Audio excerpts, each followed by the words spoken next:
کہتے ہیں چینی بڑھیا کے گھر میں پانی کے لیے 2 مٹکے تھے جنہیں وہ روزانہ ایک لکڑی پر باندھ کر اپنے کندھے پر رکھتی اور نہر سے پانی بھر کر گھر لاتی۔ ان 2 مٹکوں میں سے ایک تو ٹھیک تھا مگر دوسرا کچھ ٹوٹا ہوا۔ ہر بار ایسا ہوتا کہ جب بڑھیا نہر سے پانی لے کر گھر پہنچتی تو ٹوٹے ہوئے مٹکی کا آدھا پانی راستے میں ہی بہہ چکا ہوتا، جبکہ دوسرا مٹکا پورا بھرا ہوا گھر پہنچتا۔ ثابت مٹکا اپنی کارکردگی سے بالکل مطمئن تھا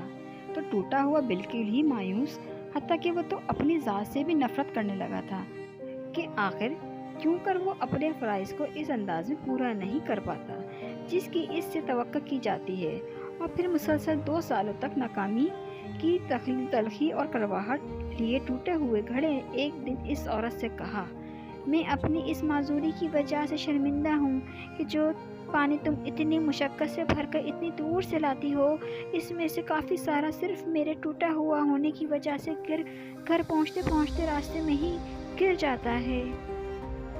گھڑے کی یہ بات سن کر بڑھیا ہنس دی اور کہا، کیا تم نے ان سالوں میں یہ نہیں دیکھا کہ میں جس طرف سے تم کو اٹھا کر لاتی ہوں ادھر تو پھولوں کے پودے ہی پودے لگے ہوئے ہیں، جبکہ دوسری طرف کچھ بھی نہیں اگا ہوا۔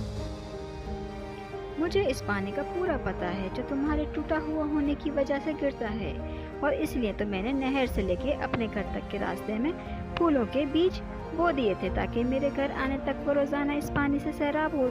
ہوتے رہا کریں۔ ان 2 سالوں میں میں نے کئی بار ان پھولوں سے خوبصورت گلدستے بنا کر اپنے گھر کو سجایا اور مہکایا۔ اگر تم میرے پاس نہ ہوتے تو میں اس بہار کو دیکھ ہی نہ پاتی جو تمہارے دم سے مجھے نظر آتی ہے۔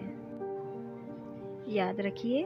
کہ ہم سب ہر شخص میں کوئی نہ کوئی خامی ہے، لیکن ہماری یہی خامیاں، معذوریاں اور ایسا ٹوٹا ہوا ہونا ایک دوسرے کے لیے عجیب اور پرتاثیر قسم کے تعلقات بناتا ہے۔